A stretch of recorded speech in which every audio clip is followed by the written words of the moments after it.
सबसे पहली बात, बुरी चीजें कभी बर्दाश्त मत कीजिए। महादेव विनाशक के रूप में जाने जाते हैं।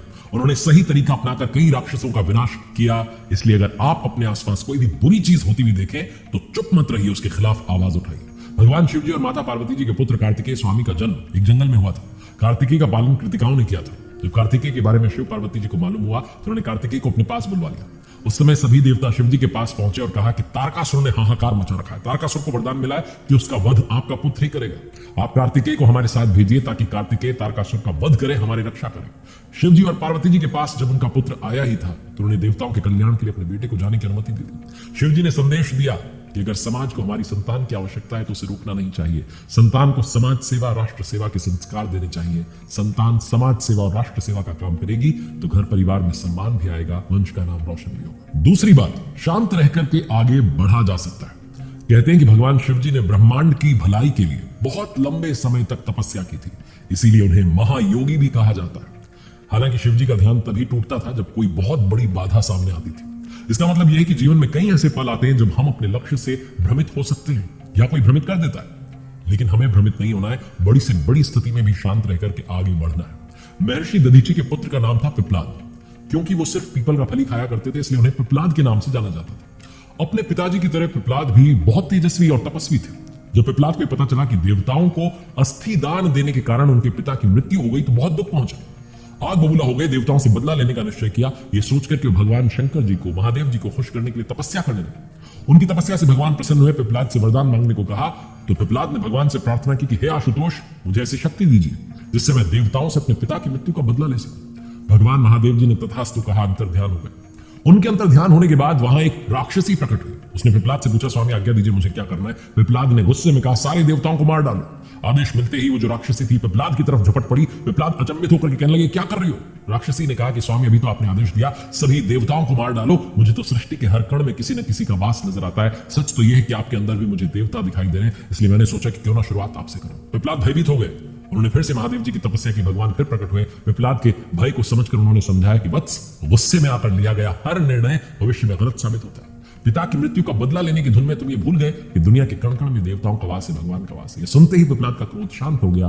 भगवान से उन्होंने क्षमा मांगी। शांत रहकर के आगे बढ़ा जा सकता है। तीसरी बात, कभी भी अपनी शक्तियों पर घमंड मत कीजिए। महाभारत काल की कथा है। कौरवों और पांडवों का युद्ध तय हो चुका था। इससे पहले अर्जुन ने सोचा कि भगवान शिव जी को प्रसन्न किया जाए, तब किया जाए। दिव्यास्त्र पाना चाहते थे धनुर्धर अर्जुन। उस समय वहां एक असुर जंगली सुअर बनकर पहुंच गया। वो अर्जुन को मारना चाहता था। अर्जुन ने सुअर को देखा तो अपने धनुष पर बाण चढ़ा दिया। उसी समय वहां एक वनवासी आ गया। वनवासी ने अर्जुन को बाण नहीं छोड़ने के लिए कहा। वनवासी ने कहा कि सुअर मेरा शिकार है, तुम इसे मत मारो।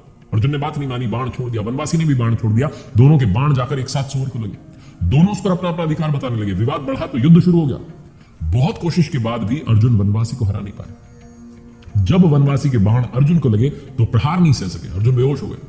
कुछ देर बाद जब उन्हें होश आया तो उन्होंने मिट्टी से एक शिवलिंग बनाया, फूलों का एक हार पहनाया। तो वो हार जो था वनवासी के गले में दिखाई देने लगा। अर्जुन को समझ आ गया कि कोई और नहीं है, वनवासी भगवान महादेव ही है। इसके बाद अर्जुन ने उनकी आराधना की। भगवान जी भी उनके पराक्रम से प्रसन्न हुए। पाशुपतास्त्र उन्हें दिया और समझाया अर्जुन को कि कभी भी किसी को कमजोर मत समझना, अपनी शक्तियों का कभी घमंड मत करना। चौथी बात महादेव जी से सीखने वाली है कि नकारात्मकता को कैसे दबाया जाए। कहते हैं कि महादेव जी ने देवताओं को और बाकी लोगों को बचाने के लिए समुद्र मंथन से निकला जहर पी लिया था। ऐसे ही चीजों की नकारात्मकता को दबाकर हम उसे सकारात्मकता में बदल सकते हैं। इससे ना सिर्फ हमारी प्रोग्रेस होगी बल्कि कई और लोगों की जिंदगी भी संवर जाती है। अब आगे बढ़ने से पहले मैं आपको बताता हूं कि भगवान शिव जी के गले में जो लिपटे हुए सर्प है उनका नाम है वासुकी। कहा जाता है कि नागराज वासुकी भगवान शिव जी के बहुत बड़े भक्त थे। नागवंशी लोग शिव जी के क्षेत्र हिमालय में रहते थे। इन सभी से शिव जी को बड़ा लगाव था और इसका प्रमाण है नागेश्वर ज्योतिर्लिंग, जिसके नाम से पता चलता है कि शिव जी नागों के ईश्वर है। शिव जी का उनसे अटूट संबंध है।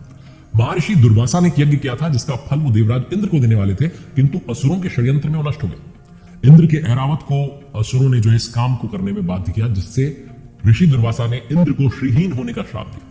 उनका श्राप ऐसा था कि इंद्र का सारा श्री जो है संसार सागर में लुप्त हो जाएगा और इसीलिए समाधान जो था समुद्र मंथन का सुझाव आया था। नागराज वासुकी जो सदैव भगवान शिव जी की आराधना में लीन रहते थे, समुद्र मंथन के समय जिस रस्सी से समुद्र मंथन हुआ वो नागराज वासुकी का ही प्रयोग किया गया था रस्सी के रूप में। इसके बाद नागराज वासुकी की भक्ति से प्रसन्न होकर भगवान जी ने उन्हें नागलोक का राजा बनाया और साथ ही कहा कि आप हमेशा मेरे गले में आभूषण की भांति लिपटे रहेंगे, ये आपको वरदान है। गर्दन पर जो सर्प है अगर आध्यात्मिक दृष्टि से बात करें तो अहंकार का प्रतिनिधित्व करता है, जिसे एक बार अगर आपने नियंत्रित कर लिया तो आप आभूषण के रूप में पहन सकते हैं। और वैसे तो सीखने को अनंत बातें हैं, लेकिन हम 5 बातों की बात कर रहे हैं। तो 5वीं बात है कि अपने पार्टनर की, अपनी साथी की जो है रिस्पेक्ट कीजिए, सम्मान कीजिए। माता पार्वती जी भगवान शिव जी के शरीर का आधा हिस्सा थे। मां पार्वती को हमेशा वही अधिकार और सम्मान दिया भगवान शिव जी ने जो मिलना चाहिए। एक बार भगवान शिव जी और माता पार्वती हरिद्वार में भ्रमण कर रहे थे। माता ने देखा कि सहस्त्रों मनुष्य मां गंगा में स्नान करके हर हर गंगे कहते हुए चले आ रहे, लेकिन मनुष्यों में अभी भी पाप जो है दिख रहा है। मां पार्वती जी ने भगवान शिव जी से पूछा कि क्या गंगा समर्थ नहीं रही? तो प्रभु ने पूछा कि आप ऐसा सवाल क्यों कर रही है? मां पार्वती कहती हैं कि प्रभु, इन सारे मनुष्यों का गंगा स्नान के बाद भी पाप अंत क्यों नहीं हुआ? उनके पाप का अंत नहीं हो रहा है। तो भगवान शिव जी ने मुस्कुराते हुए कहा कि पार्वती, गंगा तो अभी भी सर्वसमर्थ है, लेकिन इन सब ने पाप नाशिनी गंगा में स्नान ही नहीं किया।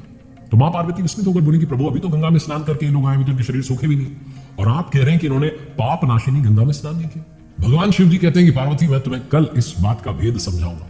अगले दिन सुबह बारिश होने लगी, सारे रास्ते पानी से, कीचड़ से भर गए। भगवान शिव जी एक वृद्ध का रूप बनाकर एक गड्ढे में ऐसे बैठ गए कि जैसे उसमें गिर गए, और वृद्धावस्था की वजह से बाहर निकला नहीं जा रहा। तो क्या होता है कि माता पार्वती को पहले ही समझा देते कि तुम बस देखना, गंगा स्नान करते हुए जितने मनुष्य आ रहे हैं उनको बस ये कहना कि मेरा पति इस गड्ढे में गिर गया है, मेरे पति सर्वथा निष्पाप आत्मा है, और कोई निष्पाप पुण्यात्मा ही उनको बाहर निकाल सकती है। अगर कोई व्यक्ति निष्पाप है तो वही मेरे पति को बाहर निकालने के लिए हाथ लगा, लेकिन अगर कोई निष्पाप नहीं हुआ तो उसका शरीर जल करके भस्म हो जाएगा। यानी कोई ऐसा व्यक्ति ही हाथ लगाए जिसके सारे पाप नष्ट हो। मां पार्वती जी वहां गड्ढे के पास में बैठी थी, सभी को सुना करके बात कह रही थी। हर कोई जो था वहां रुक जाता था, और एक महिला की वेदना को देख करके जो है हर कोई उनकी मदद के लिए तैयार होता, लेकिन जैसे ही वो बताती कि निष्पाप ही इनको हाथ लगाए वरना भस्म हो जाओगे, तो लोग जो थे, जो हाथ आगे बढ़ाते थे, उनके हाथ रुक जाते थे।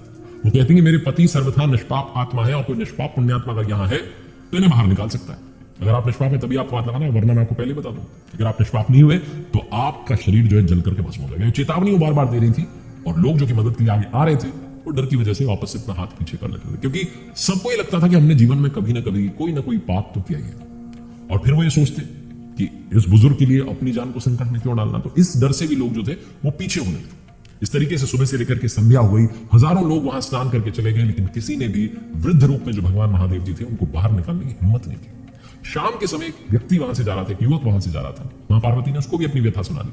जब वो मदद करने के लिए हाथ आगे बढ़ाने लगा तो उससे भी वही बात की जो अब तक वहां से निकले हजारों लोगों से कही थी कि अगर तुम सर्वथा निष्पाप हो तो हाथ लगाना, वरना तुम भस्म हो जाओगे। वो जो युवक था, वो जो व्यक्ति था, उसने कहा, मां, मैं तो अभी अभी पतित पावनी गंगा में स्नान करके आया हूं। गंगा स्नान के पश्चात तो सारे पाप नष्ट हो जाते हैं, मैं भी आपके पति को बाहर निकालता हूं। उसने हाथ बढ़ाया, वृद्ध के रूप में जो भगवान महादेव थे उन्हें बाहर निकाल दिया। भगवान महादेव जी ने, शिव जी ने, पार्वती जी ने, माता जी अपने वास्तविक स्वरूप में आकर उसको दर्शन भी दिए। और भगवान शिव जी ने कहा कि देखो पार्वती, हजारों लोगों ने जो है यहाँ पर स्नान किया, लेकिन सिर्फ इस एक व्यक्ति ने यहाँ श्रद्धा से स्नान किया, जिसे ये श्रद्धा थी, विश्वास था कि गंगा स्नान से व्यक्ति निष्पाप हो जाता है। कहने का मतलब लोग बिना किसी श्रद्धा और विश्वास के गंगा स्नान करते हैं, इसलिए उन्हें पूर्ण फल नहीं मिलता। इसका अर्थ ये कदापि नहीं कि गंगा स्नान का फल नहीं मिलता। गंगा स्नान का वास्तविक फल उसे ही मिलता है जो पूर्ण श्रद्धा भावना से स्नान करता है। हर हर महादेव, भगवान महादेव की कृपा सभी पर बनी रहे। आप सभी का धन्यवाद की वीडियो